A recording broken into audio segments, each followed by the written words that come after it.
Hello and welcome. My name is Sarah Shepherd. This is my friend Alon. If you're finding this recording, we are going to talk a little bit about the authentic relating offering part of the Kinky Venus sequence. And wherever you're finding this video, wherever you're finding this recording, you might not know me, or maybe you're finding it on my website. So I'll just kind of briefly go into who I am and why I love authentic relating, and then we can go into it in a little bit more detail in a second. Yeah. So I've taught the Venus sequence several times, and I've worked with people on many energetic iterations of helping people understand their body and their nervous system and how energy moves. And the Venus sequence is such a beautiful way to help people understand the nature of their energy movement. But when I first did the Venus sequence for myself, I did not understand how to integrate all of this information. And the first time I did authentic relating with Alon as my teacher, I was like, oh my gosh, I wish I had this when I did the Venus sequence. And so for the Sage retreat and as an offering, as an adjunct, I'm building it in to help people start to learn to language some of these confusing energetics that can show up, or even just some of the tools that I learned in authentic relating, which are like, I can be vulnerable in this way, and I can actually build more trust and depth in my relationships. And yeah, as the years go by, I just keep finding more and more beautiful ways to become more safely vulnerable and to share on deeper levels. So I would love to introduce my friend Alon. Did I get your last name? Did I pronounce that properly, Gelser? Gelser, yeah. Yeah. Awesome. Yeah, Thanks. thanks for joining me, and thanks for being willing to go on this little mini mission of the Venus sequence, because you're not like in the Gene Keys background. So it's really kind No, of lovely to weave them together. You're the authentic relating master. I'm a little bit more on the Venus sequence and Gene Keys mastery, but it'll be a fun journey. So yeah, welcome. thank you. I'm excited. Yeah. Do you want to talk a little bit about your background in authentic relating, and maybe just share for people what I don't even know this. What brought you to authentic relating? Yeah, I basically, well, I was born to two psychologist parents, right? And so I've been a growth geek all my life and just facilitating a lot of personal growth experiences. And um, n now I'm a therapist and teaching authentic relating workshops. But all through my life, I would say that it was true for me that a goal I had in communication was to be authentic and transparent. And I didn't really know anything about how to do that other than just to have that intention and strive for just like what is true for me, how do I say it, and how do I say it well. And then I heard about authentic relating and I looked had a look at it and I was like, oh, these folks have reverse engineered this thing that I've been saying that I my goal is to do. And yeah, this is kind of the blueprint that I didn't even know I needed or wanted. Um, so so yeah, it was like, okay, now I have the strong intention and I have some tools I can practice. And I kind of looked around at who was offering training, and it looked like Sarah Ness was the person that I resonated with the most. I think she's the best trainer in North America, my opinion, and she's down in Austin, so I went down there and did some training with her, and then started co-facilitating with my friend Garrett, and yeah, it's kind of all unfolded from there. I think just like the other thing to say, we're talking about who I am and how I relate to authentic relating, but because this is a Venus sequence um, related workshop that's connected to kink, I would just say like my relationship to kink is it's been about 10 years and um, I've learned what I've learned from the female partners that I've had, and I haven't, which has been great. And a place that I feel like I probably could be better, do better in the world of kink is I haven't done formal training. Mhm. So I've got a lot of experience, and it's come from real lived experience. But that's something that I would like to pursue in the future. Yeah. Nice. Nice.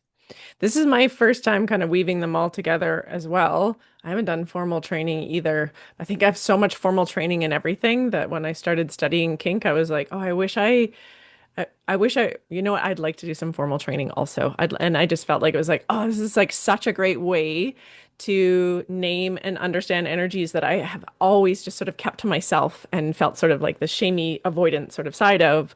And now, parallel to when I did the first level one teaching with you and Nelson, whatever it was like 2 years ago, the thing that kept showing up in like the circling and some of the practices we were doing was just like, you can say this stuff? Like, we're allowed to talk about these things? And I didn't even know that I was holding back. It really was that was my biggest insight. I didn't even realize how much I was withholding until somebody said, we're going to do an exercise called withholds. And I was like, oh gosh, like, how's this going to go? But the thing that I find authentic relating has offered me is a real curiosity about weaving each other's worlds and just this recognition of like, oh wow, we think that we are understanding each other a lot of the time. And after many, many, mini arguments or challenging moments, you kind of realize like, whoa, I was in an entirely different landscape than you were. And I was under these assumptions. And that some of the techniques of authentic relating really help people get clearer on that. And so applying it, my intention with bringing you in on this is like by applying it to desire, by applying it to elements of these like sometimes shadowy experiences of our unconscious or elements of our inner child, we Yeah. really get to grow in our capacity to be safe spaces for each other. And I Yeah. keep coming back to this. Like, my intention with Kinky Venus is, can people learn to be a safe space for another person to come forward with their heart and emerge with there's like parts of themselves that maybe have lived together for many, many years and be able to kind of deepen into this whole other intimate journey. So I'm just really grateful that you're willing to go on this journey with me and share some of your incredible gifting. And can you maybe give like just for people that have never heard of what authentic relating is, like a brief understanding of what is authentic relating? Obviously, it's communication that's authentic. That seems sort of a given, but how would you describe it to somebody that's never heard of it before? Yeah, just before we get into what it is, I just want to say, I'm excited. I love one. I like to say one of the hottest things in relationship is when you come up against a difficult challenge or a conflict, and you move through it, you navigate it gracefully. Like, uh, I feel lucky to have had that the amount of times that I've had that in my life. Obviously, I don't have that all the time, but as a person that is like consider myself a behavioral scientist, it feels like the tools are starting to come together for us how to do that. And and it's just so exciting to me to have deeper connection out of conflict rather than separation. Yeah. Agreed. So what is authentic relating and how does it do that?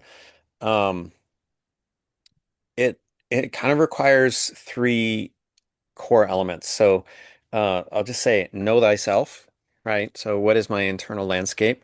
And that's a skill. Um, I know that it's still a skill that I'm developing. Maybe one day I'll say I'm really fluent at it. But I'm definitely more fluent now that I've been practicing with authentic relating. But for most people, if I say, tell me everything about your internal landscape, your emotional body, your sexual body, your physical body, like there's some searching, it's not like easy. So there's skill building there. Know thyself. Express successfully. I used to feel like, well, as long as I speak my truth, it's on them as to how they react. And the reality is, I want it to land well and be received. So expressing successfully is the second part. And then staying connected to self and others. So as we're doing this, I'm still connected to myself and I've still got my devotion to you, to staying connected to you. Mhm. Um, so those are the kind of the three core parts of it. And um, and then like we can get into that a fundamental part of it for me is uh we do this so if we break it down to feelings, sensations, feelings, and reactions, in authentic relating we value sensations as the priority. Like if I say my chest is tight, assuming that's true, that's the truest statement I can make. If I say my chest is tight and I'm pretty sure that's anxiety. I'm now making an interpretation about my true experience, right? My best guess is that's anxiety. And then so that's sensations, feelings, and then story. The story is I'm doing a recording with you and, I'm feeling anxious. And usually we go the other direction. Usually Right. we go, oh, I'm feeling, or I don't even talk about feelings. I'm doing this first thing with you, and I don't even know what I'm feeling. Oh, I'm feeling this. And if I get to sensations, I'm really lucky. Mhm. So authentic relating flips the script and focuses on sensations and feelings. And we don't disregard story, but we kind of put it in just to hold it in a different way. Yeah. And just by the nature of communicating with some of these like tools of authenticity, it tends to slow us down. It tends to kind of have, well, we'll get It into it, does. but like just like you Yeah. were saying, of like I'm responsible for myself and I'm also attempting to stay in connection with you at the same time. It Yeah. changes the words we choose. It changes the pattern, and this is why I really wanted to bring it into the Venus sequences, the ways that we have patterns for protecting our heart. And it's great to know them, but and when I first learned them, I was like, okay, I have these patterns. And now I just have shame around these patterns that I have. There wasn't a pattern disrupt. It took quite a few years for me to recognize, oh, you can disrupt these patterns. And my intention, the reason that I'm really feeling passionate about bringing authentic relating into this is because what I feel like is simply by having the practice and some tools in your back pocket, the pattern disruption happens. And then there's this magical experience that tends to open up for people on the other True. side of that. Yeah, yeah, it's true. There are things that seem like they make sense, like, oh, it makes sense that this is diffusing the energy. And there are things that are just like, wow, this just seems like magic. And you know, yeah, and we'll get into that more. But I mean, I guess in a world where, what we tend to do is either shut down and run away or be like, well, I'm going to speak my truth and then do it and lose connection. Um, Authentic relating gives us a way to do both. And like any modality, there's a bit of practice and training, but for the most part, it's pretty simple. Certainly some nuances, but for the most part, it's pretty simple. Yeah. I started to pick it up too, just from the people that had already done the training, and I hadn't even gone and done the training. But that's what made the decision for me was that I was in a peer group and people were using their authentic relating tools, and I was just like, "Wow, this is peaceful. Wow, I feel like we're like getting to some really beautiful stuff quite quickly, and oh, like this is like." It feels to me empowered around what's true for me without me being like, here's my truth, like you said. Like, it's like it doesn't need to be this hammer that comes at people.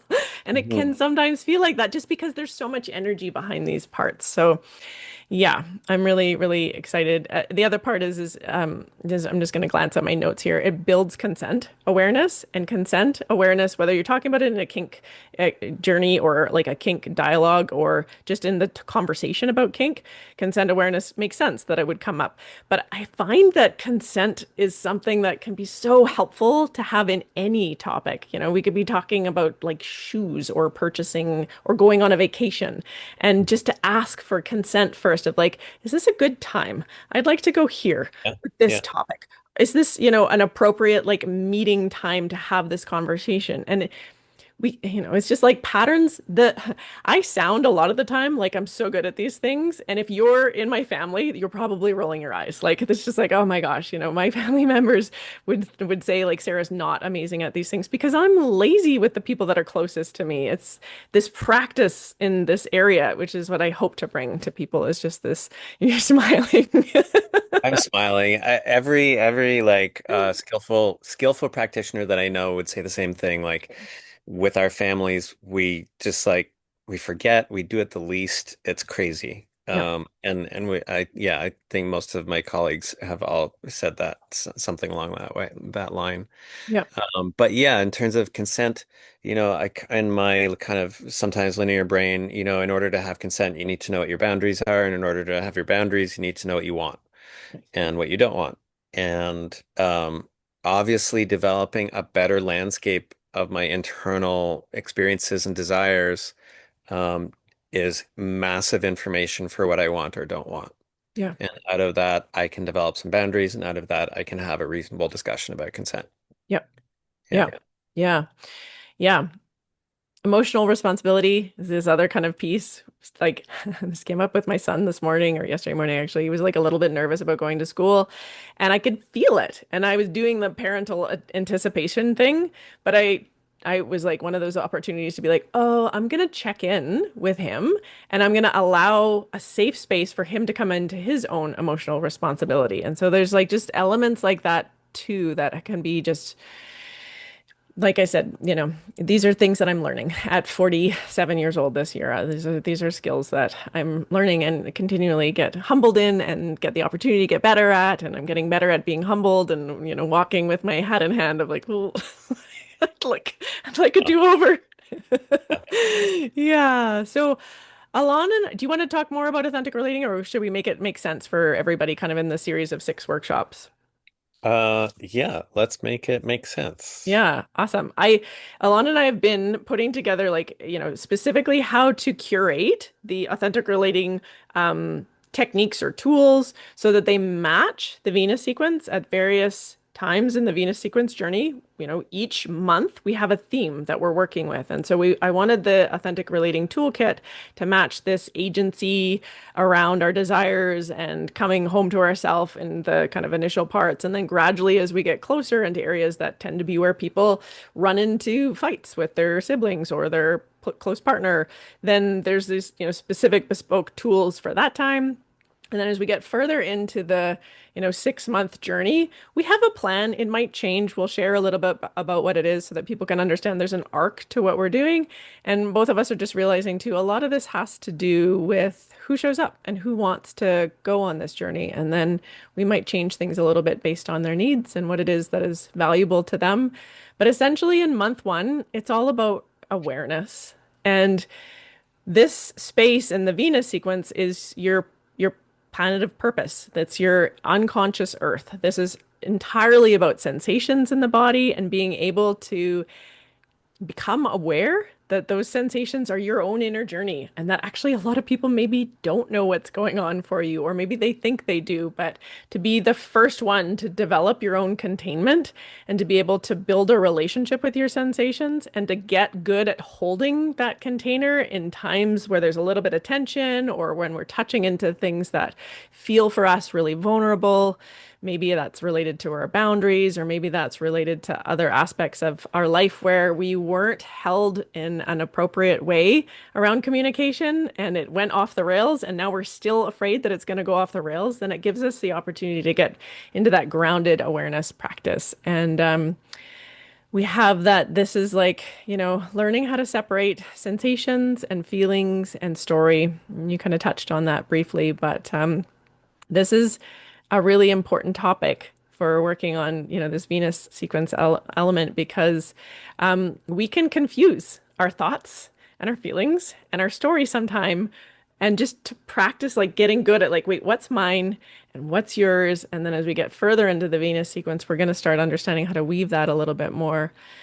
Yeah, I'd love for you to share like what stands out for you around the that first month workshop that we're going to be doing with everyone.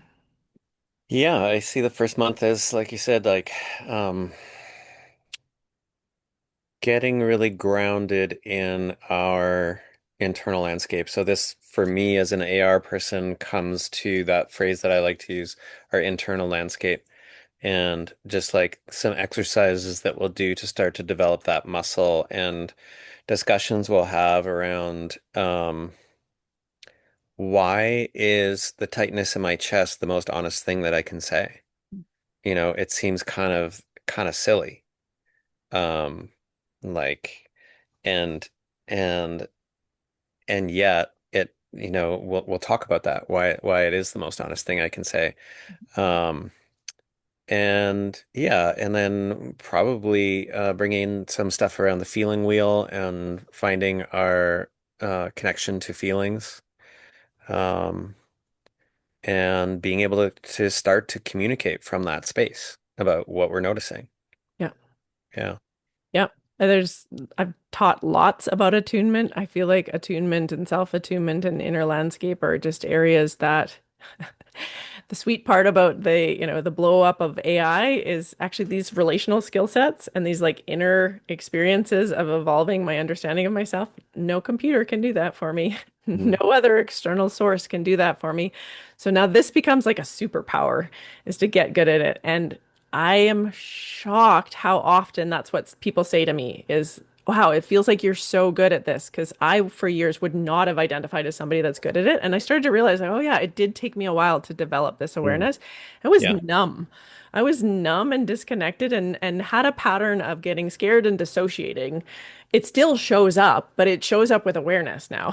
Now I can just be like, wow, actually, I'm noticing that I'm dissociating in this moment and I need to slow things down a little bit. Or I totally, totally lost track of what you were saying there because my mind had wandered. Can we go back to where we were?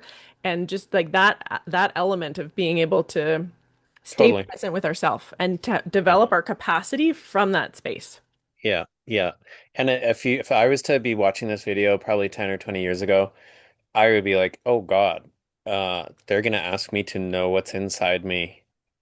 I'm nervous that I'm not going to be able to bring forward what is actually in there because it's hard for me to be able to tell. And I feel like a wonderful thing about authentic relating is that like that can be a legitimate starting place, right? I feel numb. I'm not sure what I'm feeling. Like those are like deeply authentic ways to be with starting to understand. So like that's nailing it on the Mhm. head, you know, and that's a great starting place. It One of is. my teachers says, I don't know is a great starting place. So, you know, just identifying the I don't know is great. Hmm. Yeah. Yeah. Even, my my purpose sphere is the first gene key, and so it is the shadow of numbness. And so for me to learn, oh my gosh, I'm actually supposed to be feeling numb instead of there's something wrong with me, it was sort of this place of like, that's a great place to start because that's really what's true for you and what's real.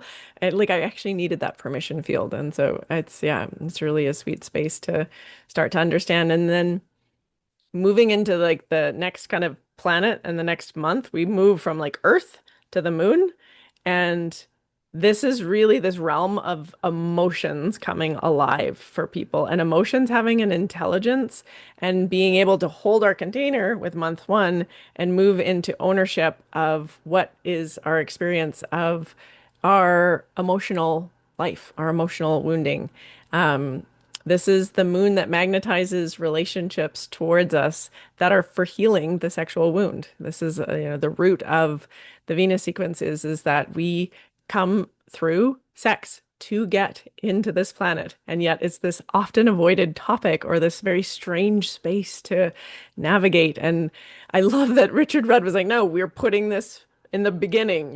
This is something that we have so much opportunity to start to play with. But when you imagine that all of these arguments or situations or discomforts or like awkwardnesses are exactly what you need to grow in your own like self-claiming experience, that changes things. And to know that you have like a way that they show up and that somebody else has a way that they show up and those two ways have chemistries of how they work off of each other, it's really been a game changer for me. So yeah, what's mine? What's mine? How do I take ownership for it? How do I notice when I'm projecting? Yeah. Yeah.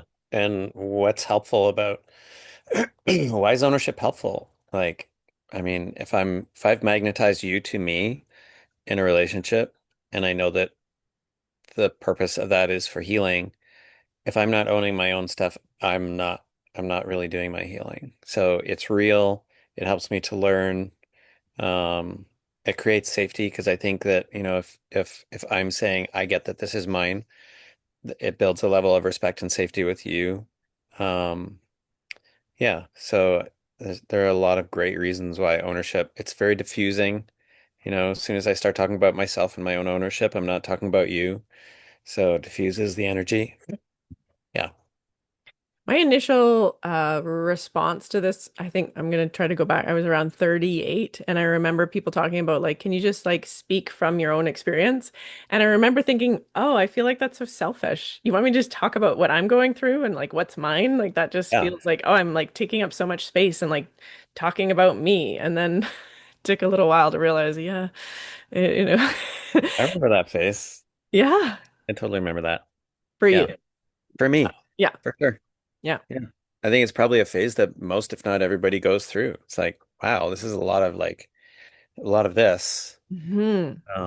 And there are some narratives in our society about what this is, which is selfish. Yeah. Yeah. So I have And it this can be, laid out. Sorry, say that again. right, it can be that, but it can also be not that. Yeah. It can. Yeah. Yeah. Yeah. So I have this laid out as I broke up the Venus sequence into three phases because I really feel like the moon and the earth go together in this first part, which is sovereignty. And then once we start to get, we're 8 weeks in at this point, we start to get some level of mastery around my own stuff and practicing these elements of like verbalizing sensation, verbalizing emotions, breaking down what is story, what is projection, and just taking responsibility for it. And then we get into this element of like the first time you see the planet Venus and the it's called the sphere of our IQ shows up at this month 3. So this is where this place where we start to bring expression in. In the Gene Keys teaching, it's the way the mind defends our heart and some of the patterns that will follow that frequency of consciousness related to that whatever gene key that you have in there. And it's related to the time of our life where we're kind of developing the story of our ego at this point. So it's this it can be this litigious sort of like defensive way that we can be in relationship. So if something kind of hits us in a wound place, or if something feels a little bit tender, there's a pattern that comes forward first, and it's the one we're most familiar with. If you know the human design system, it's from the conscious side of our chart. So this is a place where we can practice authentic relating around staying connected in expression. And there's a few things that I've learned in relating over the years, and one of them is this place of like, can we stay honest and connected at the same time? And that there's a bit of a process to that. Um, Further down, I'll talk a little bit about the other one, which has always sort of blown me away, that I think every relationship goes through harmony, disharmony, and repair. And as a young child, especially in the phases of 15 to 21, I had no idea that there was repair. And so it was like, abandon self to get back to harmony. And so to be able to start languaging that there is a way to move closer in transparency and to still stay with self. And yeah, some of these, these places that we're talking about expression and authentic relating. Yeah, speaking honestly without attacking or performing. It's like performative level of intimacy is something that comes up a lot. We live in quite a performative world around intimacy right now, and some of these deeper, even spiritual teachings. So yeah, do you want to share a little bit about the month 3 workshop, play shop? Yeah, I mean, in month three, we'll, as you're saying, like start to develop our skillfulness in expression and explore like what makes expression successful, unsuccessful, what makes expression elevate the triggers that might be happening, the fears that might be happening, what in our expression can diffuse some of that. Um, how do I stay grounded myself? How do I express things that keep us on some kind of grounded level? Um, yeah, so it's a skill building around skillful expression. Yeah. Yeah. There's a lady I follow online who talks about the expression erotic leadership. And I remember the first time I heard that, I love everything to do with leadership. And I just remember thinking like, well, does it have to be erotic leadership? But the way that she teaches it, it's very much offering a safe space for the energetic of connection to be there, as opposed to like, I'm dominating you and I'm in charge and you're gonna do these elements of whatever, that experience might be, which some people are familiar with and other people might not be familiar with. And a lot of the time that shows up in unconscious ways. And in this layer of erotic leadership, I just thought that's really what we need to be talking more about, is like how to be a safe place for softening into our desires and what's there. Yeah. Yeah. Yeah. So the other half of that is the receiving end and being able to listen and respond well. Um, so learning relational feedback, I can hear what you're saying and experience it, um, and have a response that, again, doesn't elevate, doesn't separate, keeps us connected and is authentic to me. And it's fun, like some of the homework in these ones is a little bit off the authentic relating track, but this is the planet of beauty and ourself and like what we find beautiful. And the thing that I find so sweet is that what most people find beautiful is authenticity. It's not perfection. You know, most people's experience of beauty has a lot to do with imperfection, but really realness, really deep realness is like, oh, so beautiful.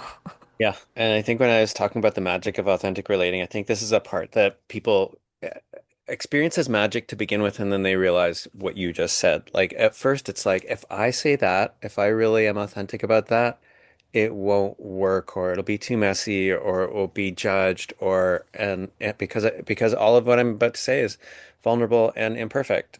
And then they do it, and the aha moment is seeing the impact on the other person and hearing the impact on the other person and just how positive it is. And at first it feels like magic. It's like, what? I don't get it. I'm showing all these imperfections. And like you say, eventually it's a learned thing that, right, this is a thing that we inherently value, the deep vulnerability and authenticity about our imperfections. Mhm. Yeah. I remember what stood out for me in one of the first circles that we did, because I was just like observing. I was like so new in the whole thing, and I didn't want to get it wrong, and I was really wanting to be smart, and I just really wanted to connect with these people. And I remember somebody shared something incredibly valuable, and then somebody said, "I noticed when you shared that, I feel like I trust you more." And that one to me, I was like, oh, that is the feeling of when somebody shares something really open and honest is like, oh, now I feel like we're attuned. Like what was unsaid has been named, and now I feel a deeper layer of trust. And oh, I just love that one. Yeah. That's awesome. Yeah, it's a good one. So then we move into Mars, into month 4, where we start to work on elements of, our desire body, what it is that we want to bring into the world. This is a tricky one for so many women. We're conditioned not to name our desires and or that it would be dirty or wrong to name our desires or this one shows up all the time. If I say it, that means it's going to happen or I'm committed to it in some way. And so to be able to break down these elements of ourself and be able to start languaging, you know, aspects of what's there and hold, like you were saying in the very beginning, like hold that space of Mars is such a great teacher around boundary. You know, desire and boundary almost really should just go together in one sentence for this whole conversation. Mars is desire and boundary. And where do I need to have a boundary that's actually going to lead to more safety? So I was averse to boundaries because I was conditioned that boundaries were something that meant that I had less freedom. Mm. So I was like, I don't like that. I'd just rather not say anything and get mad at you and subversively try to avoid these aspects of the conversation. And only in my 40s did I start to discover, oh, boundaries lead to freedom. Boundaries lead to more safety and wildness and like creative energy to flow. This like energetic creation energy that moves through our body and then we get lit up by it. And so marshaling our personal desires and needs is, I think, probably one of my biggest motivations for putting together Kinky Venus Sequence is like to be able to bring this more to people.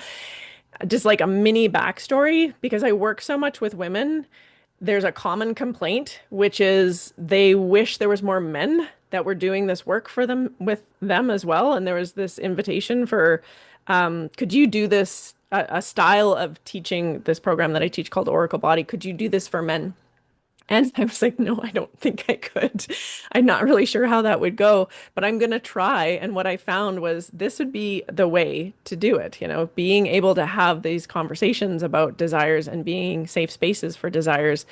And it's also, just like kind of like some of the technical parts, if you're like newer to Venus sequence, this is related to puberty and this phase of like 8 to 14. So it's this kind of time where we're awkward in ourselves anyway, and there can be a lot of energies of that awkwardness that get to move again that we maybe didn't even know that we had in there, but they've been what have been holding us back from speaking our truth or speaking what's in there.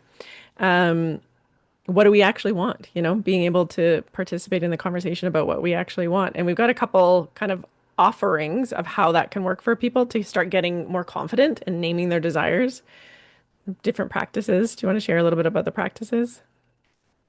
Yeah, I mean, it's like you say, developing the skill, the muscle of deciding or understanding what I want, feeling what I want, what I don't want, and what I maybe want. And so we'll do some exercises around that, just expressing those. I know that I want this. I know that I don't want this, and I maybe want this, and tracking collapse or tracking, wanting to control or just tracking your internal landscape as we do those exercises. But again, it's a skill to build. It is. It Yeah. is. And the two spheres together in this part, in like this kind of second section or phase two, this is this passive path of intelligence. It's sometimes talked about if you've done the Venus sequence program, the Eden loop. So this path of intelligence, it tends to be the place where my IQ and your EQ can go into a battle or vice versa. And so there's this really sweet way of using authentic relating to start to break down some of that like the way that those patterns can mirror and feed off of each other. And so I am quite excited about practicing that with everybody, and just being able to repattern some of those times where our initial kind of puberty and sexual energy started to come alive, the time of our life. I mean, like in this sort of middle phase of the beginning of perimenopause, and anybody that talks about it, usually you start to have this theme of like everything that you didn't digest about this in the beginning of it is starting to come forward now. So I'm finding elements of myself that I had no idea were in there are showing up in my own kind of vulnerability and experiences. So I'm excited to bring that into a place where, like you said, noticing where there's avoidance, noticing where there's shutdown, noticing just like the to be able to name. Actually, right now, I'd like to run out of the room. I don't want to be here at all, and like allowing that to be the case. And I've got a bunch of toolkit things that I'm going to bring into the other workshops. But yeah, desires, boundaries, what I actually want, what's my yes, what's my no, and getting good at flexing that muscle. Yes, Yeah. no, maybe. Yeah. Yeah. And the flip side too, like what do I do that helps to create safety between us? How do I feel safe with you? How do you feel safe with me?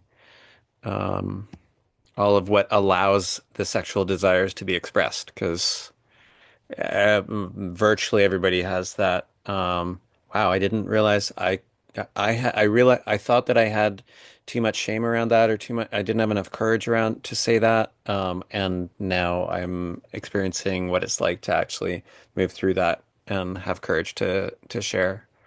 Yeah, But safety is obviously important around that. it is.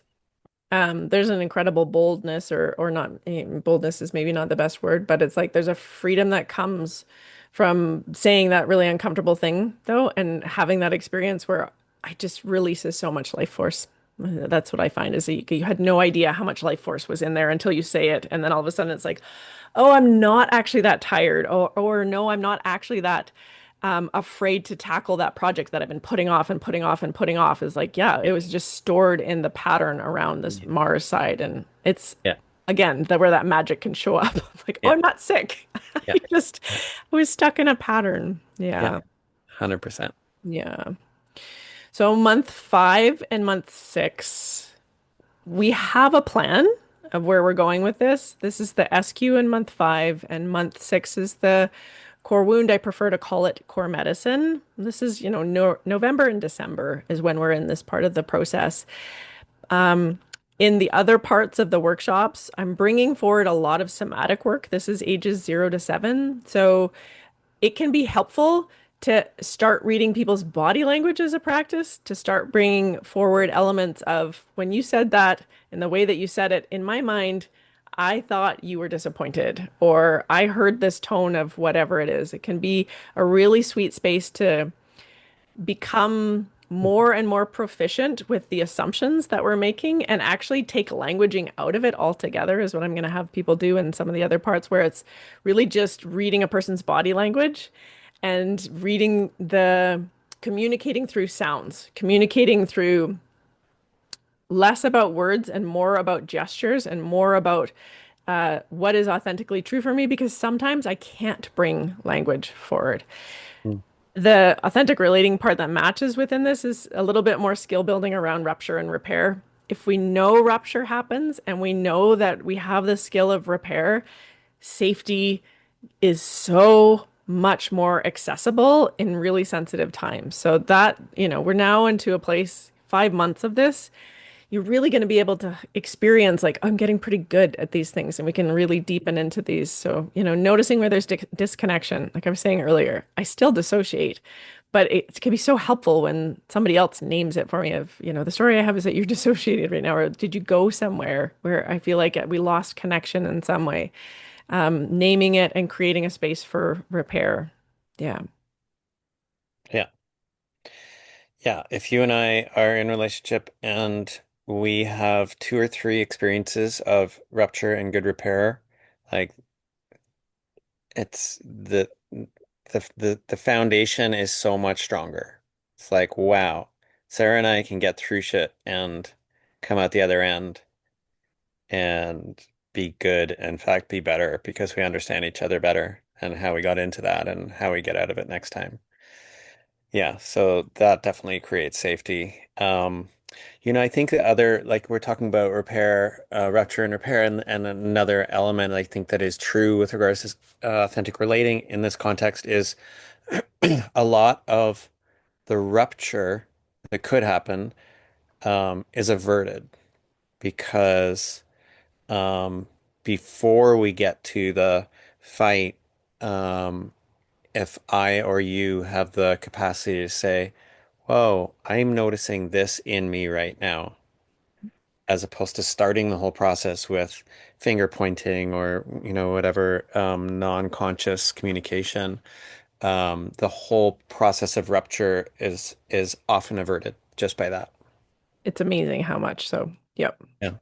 Yeah, and I really want to underscore and highlight what you just shared about that confidence in communicating with somebody when you've had a rupture and repair and you've moved through the repair. And then that is like this really beautiful permission field of, oh my goodness, we can do anything together. We can build anything because we know how to repair. We know how to be authentic, fight Mhm. fair, and then get into like this space of like how do we get whole again? How do we both get into a place where we can really lean into it? And we were talking about this insight that's a part of the notes here. Safety doesn't come from perfection; it comes from repair. And we're kind of breaking it down. Like, is that true? Does safety come from repair? But I think what we both came to is like safety comes when there isn't a pressure for perfection and there's a really strong capacity to feel that repair is possible. And then there we can feel safe within ourselves more. And safety, this shows up a lot. I was telling Alon before we started this pattern where a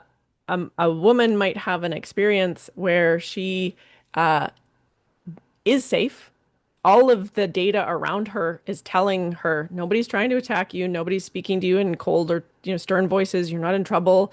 You know, what's happening for you is an internal experience of what's happening for you where you're not feeling safe. Mhm. But in that journey, I've been in it myself where I've had that experience. It feels like everybody's attacking me, you know? It feels, and I want to project onto other people like, no, you're not safe right now. And it's just this ability to be like, no, we can learn how to develop our capacity for safety and then hold that there is a place for me to land within that. And so, yeah. I can't remember what your reflection was. I just remember thinking it was really good. Do you recall what it was when we were talking about it before? With regards to safety and perfection Hmm. and repair, yeah. My reflection was I kind of was in disagreement with it because I was like, really, like, if I'm going to talk about safety, it comes before the repair, and so like, if you think of the two elements of repair, you need to feel safe at the beginning before the repair in order to do the repair. And yes, more safety does come out of doing the repair, but safety comes from a whole bunch of different elements that happen before the repair, Yeah, before the rupture, rather, yeah, um, and before the repair. So it's like, I mean, I guess, we're talking about an element that needs to be there, is ideally there through our relationship in every moment, but I can't do repair very well if there's not safety. Yeah. yeah. It's a it's a really important thing to remember. You don't need to feel safe when you're not safe, but there are ways to understand where safety is and how to feel for it. And that was another big part for me in my growth around connection was I didn't know that I was abandoning my heart or what was true for me because I had this assumption that I needed to act safe and be safe even when I wasn't feeling safe. And then it wasn't really until I got quite good at developing my capacity around this. Hmm. Yeah, this work, Venus sequence and yeah, communication and working in desire and kink has opened up a lot of elements of my own inner, I wasn't doing it for healing, but healing happened would be the best way that I would say it. Hmm. Yeah, so the final month, month 6, is power and integration. And this is this place where we get to work with the power of our life force and our innocence. And, if you're just looking at it from the Venus sequence part, there's these core emotions or core wounding patterns that are also our core medicine patterns. And so this is the portal of conception. It's when we are in utero, the place of, how was our mother and how did we come into this world? How are we born? Our creative energy and the way our creative energy is the pattern of the imprint that we have from our birth and our creative energy usually shows us our relationship to power and yielding.